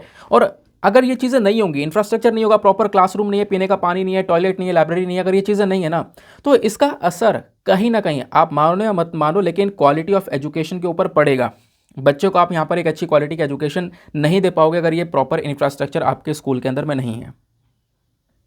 दूसरा जो इशू यहाँ पर गवर्नमेंट स्कूल फेस कर रहे हैं वो है लैक ऑफ ट्रेंड टीचर्स, यानी कि टीचर्स की काफ़ी ज़्यादा कमी है। और टीचर्स हैं भी तो प्रॉपर ट्रेन टीचर्स नहीं है। सरकारी स्कूल के टीचर्स कैसे हैं आपको पता है ना। वैसे अभी तो सिचुएशन थोड़ी सी सही हो चुकी है, थोड़ी बहुत सही हो चुकी है, लेकिन पहले सिचुएशन और ज़्यादा ख़राब थी, जहाँ पे आपने कई सारे वीडियोज़ भी देखे होंगे सोशल मीडिया के ऊपर में कि गवर्नमेंट स्कूल के टीचर कैसे होते हैं। तो वहाँ पर उनको कोई प्रॉपर ट्रेनिंग नहीं है, प्रॉपर कोई क्वालिफाइड टीचर नहीं देखने को मिलते, जिसके चक्कर में ऑब्वियस सी बात है जब उसको कोई प्रॉपर ट्रेनिंग नहीं मिली है, प्रॉपर क्वालिफाइड टीचर नहीं है, उनको कुछ खुद नहीं पता है, तो वो क्या ही बताएंगे बच्चों को, ठीक है। तो क्वालिटी ऑफ टीचिंग इसकी वजह से यहाँ पर काफ़ी ज़्यादा बेकार हो जाती है। अब जब बच्चों को समझ में नहीं आता है तो बच्चों का एंथुजियाज़म ख़त्म, जैसे तैसे वो पास कर लेते हैं, गई भाई जो पढ़ाई है ना वो यहाँ पर गई बेकार। तीसरा जो इशू यहाँ पर देखने को मिलता है वो है इनएडिक्वेट फंडिंग। जो गवर्नमेंट स्कूल्स हैं ना, यहाँ पर एक प्रॉपर फंडिंग होनी भी काफ़ी ज़्यादा ज़रूरी है। अब बहुत सारे सरकारी स्कूल ऐसे हैं जिनके पास में फंडिंग नहीं आती है, उसी की वजह से वो सफ़र कर रहे हैं। अगर प्रॉपर फंडिंग मिले तो उनकी सक्षमताएं बढ़ें, उनकी एबिलिटी इंक्रीज़ हो, तो वो बेसिक फैसिलिटीज़ को प्रोवाइड करवाएं, एक अच्छे टीचर्स को वहाँ पर रख सकें। लेकिन अगर प्रॉपर फंडिंग नहीं होगी तो ये सारे काम नहीं हो सकेंगे। फिर उसके बाद में एक होती है जिम्मेदारी की बात। आज के समय पर सरकारी स्कूल में कोई जिम्मेदारी नहीं है। टीचर अगर यहाँ पर सरकारी टीचर है भी ना तो उसके ऊपर कोई जिम्मेदारी भी नहीं है। वो क्या सोचेगा, यार बच्चे पढ़े ना पढ़े मेरा क्या जा रहा है ना, मेरे ऊपर कोई इंपैक्ट थोड़ा पड़ रहा है, मेरी कौन सी नौकरी जा रही है ना, सरकारी नौकरी है, मेरी कौन सी नौकरी जा रही है, मुझे तो सैलरी मिलनी है, अब नहीं तो ऐसे सैलरी तो मेरी आती रहेगी, कोई प्रॉब्लम वाली बात नहीं है। तो इस चक्कर में कहीं ना कहीं यहाँ पे आप कह सकते हो जो एजुकेशन है ये पुअर क्वालिटी की हो चुकी है गवर्नमेंट स्कूल्स के अंदर में। बच्चों में कोई मोटिवेशन नहीं है क्योंकि यहाँ पर टीचर खुद एंथुसियास्ट टीचर नहीं है ना। तो ये भी कहीं ना कहीं एक बहुत बड़ा इशू देखने को मिल रहा है। फिर उसके बाद में एक और जो इशू है वो है पुअर टीचर स्टूडेंट रेशियो। अब ये क्या मतलब है, ये है कि सरकारी स्कूल में आप देखोगे तो बच्चों की संख्या ज़्यादा है और टीचर एक आधी देखने को मिलेगा, जबकि यहाँ पर जितने बच्चे हों उनके हिसाब से एक अच्छी खासी मात्रा में टीचर की संख्या भी होनी चाहिए। एक रिपोर्ट आई है, उस रिपोर्ट ने यह बताया कि भारत में लगभग 1.2 लाख यानी 1,20,000 के आसपास ऐसे स्कूल हैं जहाँ पर केवल और केवल एक ही टीचर है, केवल एक अध्यापक है उन स्कूलों के अंदर में। ऐसे 1,20,000 के आसपास स्कूल्स आपको देखने को मिलेंगे। तो आप इमेजिन कर सकते हो क्या हालात वहाँ पे उन स्कूल्स के होंगे। जबकि हमारा जो राइट टू एजुकेशन एक्ट है 2009 वाला, वो बोलता है कि भैया जो टीचर और स्टूडेंट का रेशियो है वो अच्छा खासा होना चाहिए। खासकर अगर हम बात करें कितना होना चाहिए, तो प्राइमरी लेवल पर अगर हम बात करें तो लगभग 30:1 का होना चाहिए, यानी कि 30 बच्चे हैं तो उनके लिए एक टीचर तो कम से कम हो। और अपर प्राइमरी लेवल पर कम से कम अगर 35 बच्चे तो उनके लिए एक टीचर होना चाहिए। तो वो चीज़ें यहाँ पर जब मैंशनड हैं तब भी यहाँ पर इन चीज़ों को बिल्कुल भी फॉलो नहीं किया जा रहा है। तो इसके चक्कर में यानी बच्चे बहुत सारे, टीचर एक, और वो टीचर एक वो भी कुछ नहीं कर रहा है, तो काम ख़त्म। फिर क्या एजुकेशन यहाँ पर बच्चों को मिलने वाली है। तो ये सारे यहाँ पर इश्यूज़ जो है गवर्नमेंट स्कूल्स फेस कर रहे हैं। अब राइटर बोलते हैं कि इन इश्यूज़ को हम कैसे ठीक कर सकते हैं, तो यहाँ पर इन्होंने कुछ अपने सजेशंस दिए हैं, कुछ यहाँ पर उपाय दिए हैं कि हम ये काम कर सकते हैं। तो सजेशन में सबसे पहला जो सजेशन आपको देखने को मिलेगा वो क्या है, वो है making local government responsible with funds. यानी जो गवर्नमेंट स्कूल है ना वो आज के समय पर स्टेट के अंदर में आ रहा है। वैसे एजुकेशन आपको पता है कंकरेंट लिस्ट में आता है, यानी स्टेट यूनियन दोनों का रोल है, बट स्टेट का यहाँ पर ज़्यादा रोल आपको देखने को मिल जाता है राज्य सरकारों का। लेकिन जो लोकल गवर्नमेंट है, लोकल गवर्नमेंट को ज़्यादा जिम्मेदारियां देनी चाहिए, लोकल गवर्नमेंट के अंडर में आना चाहिए, ऐसा यहाँ पर बोला जा रहा है। लोकल गवर्नमेंट को जिम्मेदारी दो अपने इस एलिमेंट्री स्कूल की, पैसा उनको प्रोवाइड करवाओ और फंड्स और फंक्शनरीज का काम उनके ऊपर छोड़ो, ठीक है। लोकल गवर्नमेंट बेहतरीन तरीके से काम कर सकती है, ऐसा यहाँ पर राइटर मेंशन कर रहे हैं, ठीक है। जो फंड्स आ रहे हैं वो सरकारी वो आप लोकल गवर्नमेंट को प्रोवाइड करवाओ। और वो लोकल गवर्नमेंट क्या कर सकती है, उन फंड्स का इस्तेमाल करके, प्रॉपर इस्तेमाल करके कुछ टीचर्स को अपॉइंट कर सकती है। लोकल गवर्नमेंट क्या कर सकती है, अपने स्कूलों में ऐसे टीचर को अपॉइंट कर सकती है जिन्होंने टेट का एग्ज़ाम क्लियर किया हो, टेट यानी कि टीचर एलिजिबिलिटी टेस्ट, ये एग्ज़ाम यहाँ पर क्लियर किया हो। ठीक है, ऐसे यहाँ पर तो क्या होगा, लोकल लेवल से ही टीचर्स भी आ रहे हैं, लोकल लेवल से बच्चे भी आ रहे हैं, तो इससे यहाँ पर ओवरऑल डेवलपमेंट हो रहा है लोकल एरिया का, वहाँ पे टीचर भी आ रहा है लोकल लेवल का। ठीक है, तो ये यहाँ पर देखने को मिला। तो फंड्स जो आएंगे वो लोकल लेवल के ऊपर थोड़ी जिम्मेदारी के साथ में छोड़ा जाए, वो यहाँ पर इसका प्रॉपर तरीके से यूज़ कर सकते हैं। और बोला गया कि इन फंड्स का एक तरीका और है यूज़ करने का, जो भी पैसा आएगा उसमें आपने सबसे ऊपर जो फोकस कर रहे हैं ना, सबसे ऊपर, वो है गैजेट्स। आज का ज़माना अलग हो चुका है, चीज़ें डिजिटाइज हो चुकी हैं, मॉडर्न तरीके आ चुके हैं चीज़ों को याद करने के, लर्न करने के। और हम देखते हैं अगर पिक्चर्स के थ्रू अगर चीज़ें क्लियर होती हैं तो वो ज़्यादा समय, लंबे समय तक, बेहतर समय तक हम याद रख सकते हैं। या ऑडियो के थ्रू अगर हम वो चीज़ों को सुनते हैं ना, किसी से अगर सुनते हैं तो वो चीज़ लंबे समय तक याद रख सकते हैं। ऐसी चीज़ें यहाँ पर देखने को मिलती हैं। तो आपके पास में प्रॉपर गैजेट्स होने चाहिए। ठीक है, प्रॉपर यहाँ पर जैसे आज के समय पे आप देखोगे यूट्यूब पर भी, चाहे वो कहीं पर भी, लोग डिजिटल बोर्ड का यूज़ करने लगे हैं। डिजिटल बोर्ड पर सारी चीज़ों को समझाते हैं। तो वो जो डिजिटल बोर्ड है ना, वो यहाँ पर स्कूल्स के अंदर लग जाए। और इवन आजकल दिल्ली में मैंने देखा है कई सारे कोचिंग सेंटर्स में, अब कोई सारे क्या, बहुत सभी कोचिंग के सेंटर्स में वो जो डिजिटल बोर्ड्स है वो उन्होंने लगा लिए हैं।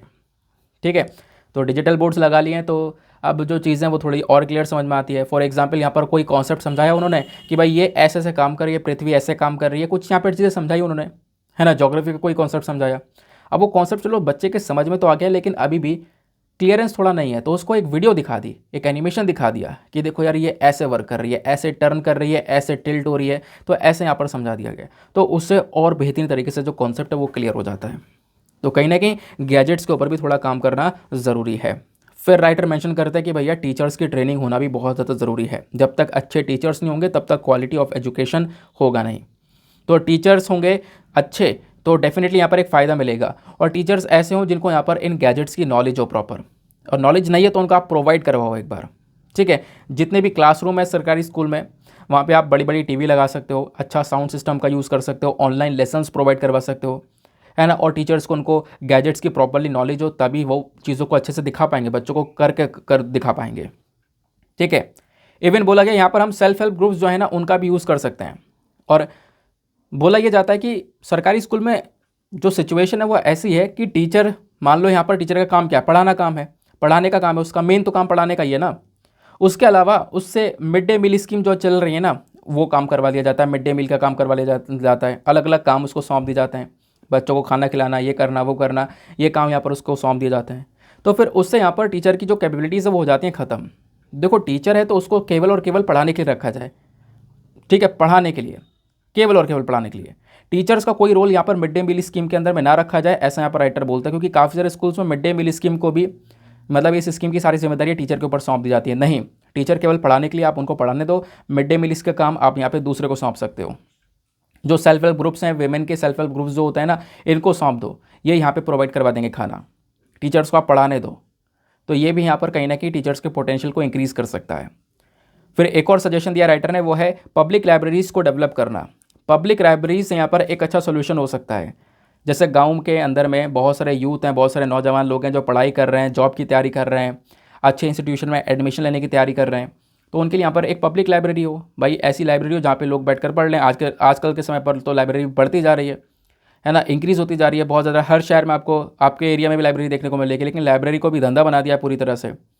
ठीक है, इवन काफ़ी सारी लाइब्रेरीज़ को मैंने देखा है ना, वहाँ पे क्या हो रहा है आजकल, सिचुएशन पूरी बदल चुकी है। आप लाइब्रेरी जाओगे तो पूरा आपको मेन्यू दिखाएंगे, शेड्यूल दिखाएंगे, भाई ये चीज़ें हमारे पास मिल रही है, ये वाली सीट मिल रही है, एसी मिल रहा है, ये वाईफाई मिल रहा है ना। वाईफाई देखो फिर भी ज़रूरत होता है, वाईफाई के बिना काम होगा नहीं, क्योंकि बहुत सारे लोग इंटरनेट से पढ़ते हैं, है ना। तो ये चीज़ें मिल रही हैं, लेकिन फिर भी उसके अलावा ये फैसिलिटीज़, वो फैसिलिटीज़, ये वाला पानी, वो वाला पानी, मतलब ऐसे भर के वो पूरा लिस्ट दिखाने के बाद में पता है फिर महीने का फ़ीस मांग रहे हैं 1,000 रुपये, 1,000 रुपये, 1,200 रुपये, 1,500 रुपये यहाँ पर लाइब्रेरी का चार्ज ले रहे हैं। आजकल समय पर ये चीज़ें पूरी तरह से बदल चुकी हैं, है ना। ऐसा कई सारी जगह पर आपके साथ में भी हो रहा होगा, है ना। मैंने काफ़ी सारे, मतलब देखिए हैं, बहुत सारी डीलक्स लाइब्रेरीज़ बन रही हैं, ऐसी लाइब्रेरीज़ बन रही हैं जहाँ पर वो चार्ज ले रहे हैं, मेंबरशिप फ़ीस ले रहे हैं, बहुत हाई फाई फ़ीस लेना स्टार्ट कर दिया उन लोगों ने। चलो एनीवे वो टॉपिक अलग है। अभी यहाँ पे बात करी जा रही है कि पब्लिक लाइब्रेरीज़ को आप बनाओ, ऐसी लाइब्रेरी बनाओ जहाँ पे आप बहुत सारे गांव के अंदर लोग हैं, बच्चे हैं, पढ़ाई कर रहे हैं, वो सब जाकर आराम से पढ़ सकें एक शांत जगह में, तो कुछ पब्लिक लाइब्रेरीज बनाई जा सकती हैं, है ना। और कर्नाटका इस मामले में काम कर रहा है बेहतरीन तरीके से, क्योंकि कर्नाटका ने अपनी पब्लिक लाइब्रेरीज़ को मजबूत किया है, उसमें बहुत सारा काम किया है और बहुत अच्छा रिजल्ट भी वहाँ पर मिलता हुआ नज़र आ रहा है, तो ये काम किया जा सकता है। फिर उसके बाद में आप कह सकते हो कि एक और सोल्यूशन दिया है राइटर ने, वो है कि आप नए नए मेथड्स का इस्तेमाल करो, जिसमें आपको बता चुका हूँ, ये दोबारा से पॉइंट मेंशन है, साउंड बॉक्स का, वीडियो फिल्म का, एनिमेशन का, इन चीज़ों का आप यूज़ कर सकते हो, ताकि बच्चों का जो इंटरेस्ट है पढ़ाई में और ज़्यादा बढ़ा रहे, क्योंकि एक बार इंटरेस्ट खत्म तो सब खत्म। दिलचस्पी आने लगेगी तो बच्चा घंटों तक बैठकर आराम से पढ़ सकता है, उसे कोई प्रॉब्लम होगी नहीं, कॉन्सेप्ट ही समझ में आएंगे।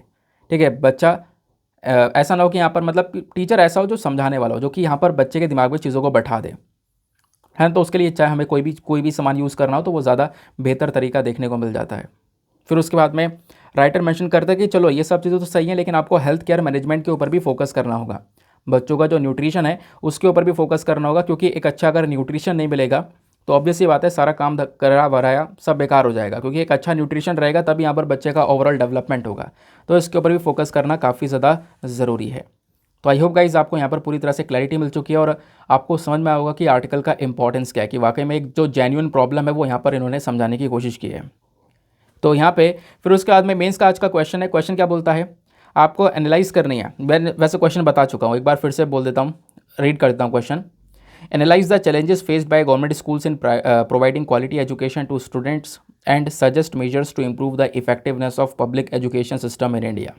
जैसा मैं पहले आपको क्वेश्चन का बता ही चुका हूँ, भाई सरकारी स्कूल्स में क्या क्या चुनौतियाँ हैं, अच्छी क्वालिटी एजुकेशन क्यों नहीं प्रोवाइड करवा रहे हैं वो समझाओ, दूसरा कैसे हम इसके ऊपर काम कर सकते हैं वो आपको समझाना है। तो 250 शब्दों में आंसर लिखने के बाद में आंसर ज़रूर से सबमिट कर देना टेलीग्राम पर, ठीक है। तो हम लोग यहाँ पर इसको ऑलरेडी डिस्कस कर चुके हैं। नाउ आते हैं नेक्स्ट एडिटोरियल की तरफ। अगला एडिटोरियल बात करता है a breakdown of the high pension scheme. तो ये क्या है मैटर, आओ थोड़ा डिस्कस करते हैं डिटेल से। देखो बहुत ज़्यादा चर्चा में है इस समय पर EPFO, that is employment provident fund, है ना, एम्प्लॉयमेंट प्रोविडेंट फंड ऑर्गेनाइजेशन या फिर एम्प्लॉयमेंट प्रोविडेंट फंड स्कीम। क्या है मामला, आओ एक एक करके सारे पॉइंट्स डिस्कस करेंगे। मैं आपको ये पूरी कहानी समझाऊं कि सुप्रीम कोर्ट का मैटर क्या था, नवंबर 2022 का ये जजमेंट क्या था, जिस जजमेंट को लेकर बवाल हुआ, इसको बढ़ाने की बात की गई, सपोर्ट किया सुप्रीम कोर्ट ने, जो ये मैटर था। ये सब कुछ समझने से पहले आपको समझना होगा एक बेसिक सा पॉइंट, एक नींव, बिल्डिंग बनाने से पहले एक नींव रखी जाती है ना, तो वो चीज़ आपको समझनी होगी कि पहले EPFO क्या है। यह है एम्प्लॉयमेंट प्रोविडेंट फंड ऑर्गेनाइजेशन, ठीक है। तो पहले हम इसके बारे में कुछ फैक्ट बात करेंगे, फैक्चुअल बात करेंगे, जो प्रीलिम्स में आपसे पूछे जा सकते हैं। ये जो बॉडी है ये एक स्टैचुरी बॉडी है। स्टैचुरी बॉडी मतलब इसको किसी एक्ट के माध्यम से बनाया गया है। उस एक्ट का नाम है employees provident funds and miscellaneous act 1952। ये कौन सी मिनिस्ट्री के अंदर में आती है, तो ministry of labour and employment के अंदर में आती है। EPFO का इस ऑर्गेनाइजेशन का स्ट्रक्चर देखें तो ये जो एक्ट है ना, ये कह सकते हो जो स्कीम है, जिसकी जितनी भी स्कीम है वो 3 लोगों के थ्रू कंट्रोल की जाती हैं। ट्राइपर्टाइट बोर्ड के थ्रू यहाँ पे एडमिनिस्टर की जाती हैं। अब वो ट्राइपर्टाइट बोर्ड क्या है, तो इस बोर्ड में हमारी सरकार यानी केंद्र सरकार, राज्य सरकार दोनों हैं।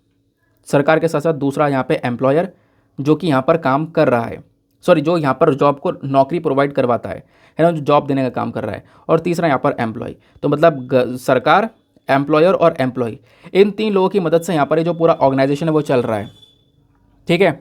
अब ये जो एम्प्लॉयमेंट प्रोविडेंट फंड ऑर्गेनाइजेशन है, यहाँ पर इसको मैनेज कौन करता है वो मैंने आपको बता दिया है ना। फिर मैंने आपको बताया कि इसमें यहाँ पर एक सेंट्रल बोर्ड देखने को मिल जाता है, मतलब सेंट्रल बोर्ड ऑफ ट्रस्टीज़ देखने को मिल जाता है। सेंट्रल बोर्ड के अंदर यहाँ पर 3 लोग होते हैं, सरकार, एम्प्लॉयर, एम्प्लॉय, ये 3 लोग मिलकर यहाँ पर पूरे ऑर्गेनाइजेशन को चला रहे होते हैं।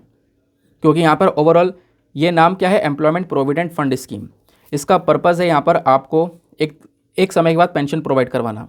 क्योंकि देखा होगा आपने प्राइवेट नौकरियों के में, प्राइवेट जो जॉब्स हैं वहाँ पे क्या होता है, एक इंसान अगर काम कर रहा है ना तो उसकी सैलरी में से हर महीने PF कटता है, प्रोविडेंट फंड में यहाँ पर कुछ पैसा डाल दिया जाता है, ठीक है। तो वो जो PF कटता है ना, वो इसलिए कटता है ताकि यहाँ पर वो व्यक्ति जब रिटायर होगा इस नौकरी से तो उसको यहाँ पर बाद में पेंशन मिल सके।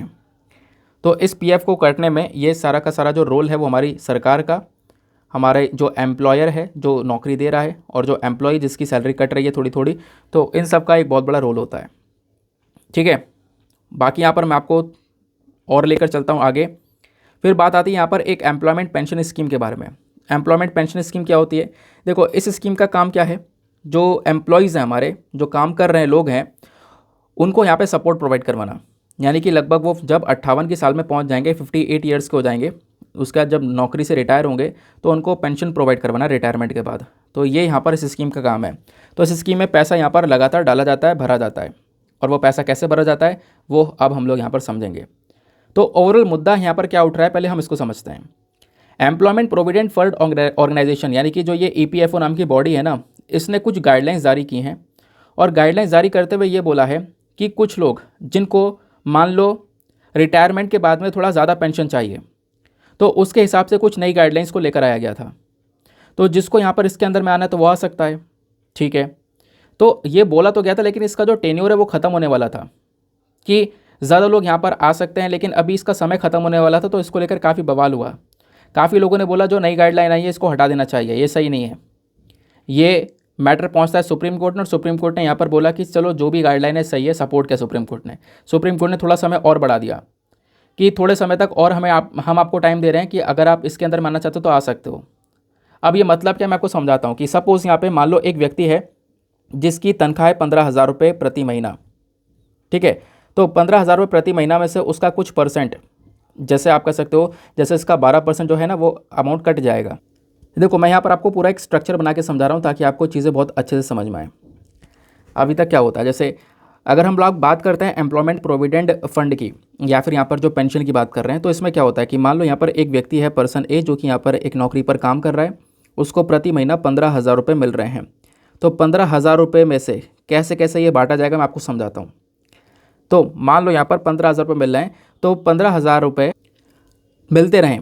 एक समय बाद उसकी नौकरी खत्म हो जाएगी, मतलब एक समय बाद वो बूढ़ा हो जाएगा, रिटायरमेंट लेना पड़ेगा। तो रिटायरमेंट के बाद उसको एक सिक्योरिटी मिल जाए, उसको पेंशन मिलता रहे। तो उसके लिए क्या किया जाता है, उसके लिए यहाँ पर जो एम्प्लॉई है जो कि यहाँ पर जिसको 15,000 रुपये मिल रहे हैं, और एक एम्प्लॉयर जो कि यहाँ पर 15,000 रुपये देने का काम कर रहा है, यानी कि एक व्यक्ति को नौकरी दे रखी है, और तीसरा हमारी यहाँ पर सरकार, ये तीनों मिलकर काम ये करती हैं कि भैया इसको 15,000 रुपये महीना मिल रहा है, ठीक है, इसमें से कुछ थोड़ा बहुत पैसा काट लिया जाए हर महीने, और जब यहाँ पर रिटायर होगा वो तो उसको पेंशन मिलती रहे। तो इसके लिए क्या किया गया, ये पूरा का पूरा सिस्टम बनाया गया। एम्प्लॉयमेंट प्रोविडेंट जो पूरा का पूरा हमारा स्कीम है, ये जो सिस्टम है वो बनता है।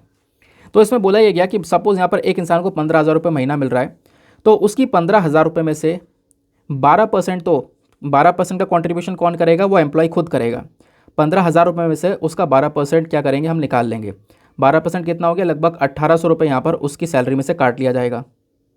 1,800 रुपये काट के क्या किया जाएगा, उसको सैलरी दी जाएगी। 15,000 रुपये मिलते थे उसको, लेकिन 1,800 रुपये काट के बाकी जो पैसा बचा, लो भाई अपनी सैलरी रख लो। लेकिन 1,800 रुपये हैं उसी के, वो बस खाली हम उसके रिटायरमेंट की बात का जुगाड़ कर रहे हैं। तो 1,800 रुपये इसके पास से ले लिए। अब होता यह है कि इस सैलरी पर इतना ही पैसा, यानी इतना ही 15,000 के ऊपर इतना ही कंट्रीब्यूशन, क्योंकि 12% तो ये रखा गया, और 12% यहाँ पर जो नौकरी दे रहा है, जो व्यक्ति ने रोज़गार दे रखा है, जिस कंपनी में वो काम कर रहा है, इतना ही कंट्रीब्यूशन वो भी करेगा, इतना ही पैसा वो भी अपनी साइड से इसके अंदर देगा। लगभग कितना, अगेन 1,800 रुपये हो गया। लेकिन वो 1,800 रुपये सारे नहीं दिए जाएंगे। 1,800 रुपये में से 8.33 जो % है ना, वो तो चलो इसमें जोड़ दिया जाएगा, पेंशन में जोड़ दिया जाएगा। लगभग कितना हो गया, 1,800 का लगभग जो भी हो गया 8.33% वो यहाँ पर इसकी पेंशन में जोड़ दिया जाएगा। लेकिन बचा जो 3.67%, क्योंकि ये भी 12% ये भी देगा ना पैसा, क्योंकि ये भी इसका भी कंट्रीब्यूशन रहेगा। तो जो बाकी 3.67% पैसा बचा है ना, वो एम्प्लॉयमेंट प्रोविडेंट फंड में डाल देगा, ठीक है। अलग से क्यों डाल देगा, क्योंकि यहाँ पर मान लो बीच में कोई वर्कर, उसको बीच में कभी इमरजेंसी पड़ या कुछ पैसे की ज़रूरत है, तो वो पैसा निकाल सके। तो उसके लिए थोड़ा थोड़ा अलग से यहाँ पर पैसा जमा किया जा रहा है। तो इस प्रकार से कंट्रीब्यूशन होता है।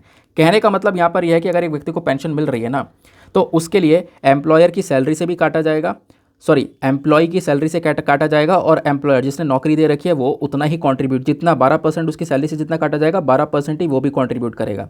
फिर कुछ लगभग 1 पॉइंट समथिंग कुछ % ना हमारी सेंट्रल गवर्नमेंट भी देती है। कुछ पैसा मिला जुलाकर उसका जो पेंशन है उसका जुगाड़ कर दिया जाता है, यानी कि रिटायरमेंट के बाद में उसको पेंशन देने की बात की जाती है, ठीक है। लेकिन पहले क्या होता था, पहले यहाँ पर एक लिमिट रख दी गई थी कि भैया केवल और केवल जो 15,000 तक की जो नौकरी है ना, 15,000 तक की जिनकी सैलरी है, वो यहाँ पर इस प्रकार से अपना जो है ये पेंशन के लिए अप्लाई कर सकते हैं। लेकिन बाद में ऐसा हुआ कि सर कुछ लोग ऐसे भी हैं जो कि 50,000 रुपये महीना कमा रहे हैं, ये बताओ वो क्या करें। कुछ ऐसे लोग हैं जिनकी सैलरी 50,000 रुपये है, उनको ज़्यादा फ़ायदा देने के लिए हम क्या करें। तो ऐसे लोगों ने भी डिमांड उठाई। तो बोला गया ठीक है, इसको बाद में यहाँ पर चेंज कर दिया गया। जो नई गाइडलाइंस आई है ना, वो नई गाइडलाइंस यही थी कि पहले तो 15,000 की लिमिट थी कि भाई 15 आपकी सैलरी कितनी भी हो, कितनी भी सैलरी हो, लेकिन जो पेंशन दी जाएगी वो केवल 15,000 रुपये के ऊपर दी जाएगी। बाद में इसको बढ़ाकर कर दिया गया, जैसे मान लो किसी की सैलरी 15,000 से ज़्यादा है, 50,000 है, 1 लाख है, तो जितनी सैलरी होगी उसके हिसाब से उसका अमाउंट काट लिया जाएगा। जितनी सैलरी होगी, सपोज 50,000 है तो 50,000 पे 12%, है ना, ऐसे यहाँ पर उसकी सैलरी के हिसाब से उसको पैसा दिया जाएगा। तो इन दोनों में डिफरेंस क्या होगा कि भैया जो पेंशन है ना, वो पेंशन इस वाले को जो 50,000 रुपये कमा रहा है उसको पेंशन रिटायरमेंट के बाद में ज़्यादा मिलेगी। हालांकि महीने का वो ज़्यादा पैसा कटा कर दे भी रहा होगा, लेकिन पेंशन भी लास्ट में ज़्यादा मिलेगी। तो ये दो चीज़ें हैं, दो तरीके थे यहाँ पर इस स्कीम में आने के। तो काफ़ी सारे लोग इस स्कीम में आ तो गए, जिनके पास में जो ज़्यादा कमा रहे हैं वो नई वाली गाइडलाइंस के अंदर में आना तो चाहते थे, काफ़ी लोग आए भी, उनको आने भी दिया गया। लेकिन उसके बाद में काफ़ी सारे लोगों ने बोला कि देखो इसका समय खत्म हो गया। स्टार्टिंग में 4 महीने के लिए बोला गया था कि आपके पास में केवल 4 महीने हैं दूसरी वाली कैटेगरी में आने के लिए। फिर 4 महीने को थोड़ा सा और बढ़ा दिया गया, बाद में और बढ़ा दिया गया, बाद में सुप्रीम कोर्ट में मैटर पहुंचा, जब लोगों ने बोला इसको ख़त्म किया जाए। सुप्रीम कोर्ट ने बोला ठीक है यार, अभी रहने दो इसको और 4 महीने का टाइम और देते हैं। तो 4 महीने का टाइम और दे दिया गया। तो यहाँ पर बोला जा रहा है कि अब लगभग कह सकते हो सुप्रीम कोर्ट के पास में नवंबर में 2022 में ये केस गया था। सुप्रीम कोर्ट ने इसको सपोर्ट किया और बोला कि 4 महीने का टाइम और देते हैं। और अभी आप कह सकते हो कि 2-3 मार्च तक ये समय है, जो भी यहाँ पर सेकंड वाली कैटेगरी में आना चाहता है, यानी कि जो हाई पेंशन के लिए अप्लाई करना चाहता है, तो वो 3 मई 2023 तक अप्लाई कर सकता है, ऐसा यहाँ पर बोला जा रहा है। ठीक है, 3 मई 2023 तक अप्लाई कर सकता है, ऐसा यहाँ पर मेंशन किया जा रहा है। अब जो भी बातें मैंने आपको बताई है ना, वो सब मैंने आपको लिखित में प्रोवाइड करवा दिया है कि एम्प्लॉयज़ पेंशन स्कीम क्या है। ये वैसे 1995 में आई थी। स्टार्टिंग में पहले इसका अमाउंट कुछ और रखा गया था, लेकिन बाद में घूमते फिरते 15,000 की बेसिक सैलरी पर ये लोग आ गए थे कि 15,000 से अमाउंट काटा जाएगा। मतलब जो भी सैलरी हो 15,000 पर ये पेंशन दिया जाएगी। उसके बाद इसको बढ़ाकर मतलब एक नई चेंज कर दिया गया। नया चेंज में क्या हो गया, मैंने आपको बता दिया कि भाई आपकी सैलरी जितनी भी हो, जितनी भी सैलरी हो उसके हिसाब से यहाँ पर आपको जो पेंशन है वो दी जाएगी, उसके हिसाब से जो पैसा आपका वो काटा जाएगा। तो वो चीज़ यहाँ पे काफ़ी लोगों ने सपोर्ट किया, वो मैटर क्या था वो हमने समझ लिया। बाकी मैंने आपको बता दिया जो भी पैसा होगा इसमें 12% हमारी केंद्र सरकार 12% हमारा जो उसकी सैलरी होगी ना, 12% वहाँ से काटा जाएगा। प्लस यहाँ पे 12% जो रोज़गार दे रहा है जो एम्प्लॉई है वो यहाँ पे अपनी तरफ से कंट्रीब्यूट करके देगा, और केंद्र सरकार भी 1.16% के आसपास यहाँ पे कंट्रीब्यूट करेगी। उसका यहाँ पर पेंशन का जुगाड़ कर दिया जाएगा। तो इस हायर पेंशन जो स्कीम है ना, इसको यहाँ पर अभी थोड़ा समय के लिए और इंक्रीज़ कर दिया गया है, थोड़े समय के लिए और बढ़ा दिया गया है। तो आखिरी डेट यहाँ पे बोली गई है 3 मई 2023। 3 मई 2023 तक काफ़ी सारे लोग यहाँ पर इसके लिए अप्लाई कर सकते हैं। ठीक है, अभी तक खैर 9,000 पर्सन्स है जो कि अपना एप्लीकेशन ऑलरेडी सेंड कर चुके हैं इस नई वाली सिस्टम के तहत। ठीक है, बात क्लियर हो गई, आगे आते हैं। उसके बाद में यहाँ पर 2 छोटे छोटे आर्टिकल्स आपको देखने को मिल जाएंगे। जैसे एक आर्टिकल ये बोला जा रहा है, इसमें ज़्यादा कुछ है नहीं, लेकिन मैं आपको बता देता हूँ। रिसेंटली रेजिना डायलॉग है, जो मीटिंग है वो हुई थी, हमने काफ़ी बार डिस्कस किया। 1 मार्च को ये मीटिंग हुई थी जहाँ पे इटली की प्रधानमंत्री भी आई थी और इंडिया भी था, इन्होंने डिस्कशन किया।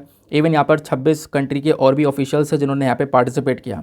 यूके, फ्रांस, जापान का पार्टिसिपेशन भी इस रेजिना डायलॉग में देखने को मिला, जहाँ पर इन सब देशों ने मिलकर फोकस किया है कि हम आतंकवाद से लड़ने के ऊपर काम करेंगे, प्लस जो ड्रग्स की तस्करी हो रही है उसको रोकने का काम करेंगे। ऐसे टॉपिक्स के ऊपर यहाँ पर चर्चा की गई, जिस वजह से यहाँ पर रेजिना डायलॉग चर्चा में है। तो रेजिना डायलॉग क्या है, आओ फटाफट यहाँ पर इसको एक बार देख लेते हैं। तो रेजिना डायलॉग यहाँ पर एक कॉन्फ्रेंस है, यहाँ पे इस इंडिया का एक प्रीमियर कॉन्फ्रेंस, एक मीटिंग है आप कह सकते हो, जो कि जियो पॉलिटिक्स को लेकर होती है। दुनिया भर के जो भी इशूज़ हैं वो यहाँ पर डिस्कस किए जाते हैं।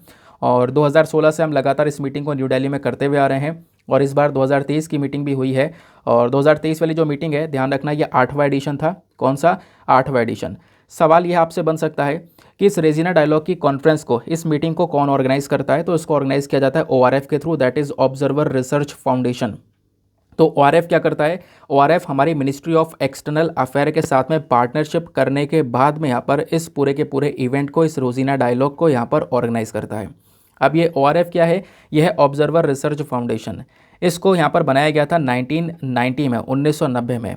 ORF एक इंडिपेंडेंट बॉडी है ना, और इसका काम क्या है? कुछ रिसर्चेस वगैरह करना और एक तरीके से इंडिया का जो डेवलपमेंट है इसके ऊपर यहाँ पे प्रॉपरली फोकस करना। तो ऑब्जर्वर रिसर्च फाउंडेशन का ये सारा काम देखने को मिलेगा। प्लस बड़े बड़े टॉपिक्स के जो बड़े बड़े जो मुद्दे होते हैं यहाँ पर ये उठाने का काम करता है, जैसे क्लाइमेट एनर्जी का मुद्दा हुआ, साइबर इश्यूज़ का, media, economic development, national security, ऐसे टॉपिक्स को यहाँ पर ये उठाने का काम करता है। कौन? ORF। तो आपसे क्वेश्चन कैसे बन सकता है कि रेजिना डायलॉग कौन ऑर्गेनाइज करता है? तो ध्यान रखना, रेजिना डायलॉग ऑर्गेनाइज करता है ORF के साथ साथ मिनिस्ट्री ऑफ एक्सटर्नल अफेयर, दोनों पार्टनरशिप करने के बाद में इसको ऑर्गेनाइज करने का काम करते हैं। फिर आता है हमारे पास में एक और आर्टिकल छोटा सा, ये वो है ये वाला। ये बात करता है कि देखो जो नेशंस हैं, पहली बार ऐसा हुआ है कि यूनाइटेड नेशन के जो भी मेंबर्स हैं ये सब मिलकर अग्री कर चुके हैं कि अब हम क्या करेंगे, समुद्र वाले एरिया में भी एक हाई प्रोटेक्शन प्रोवाइड करवाने का काम करेंगे।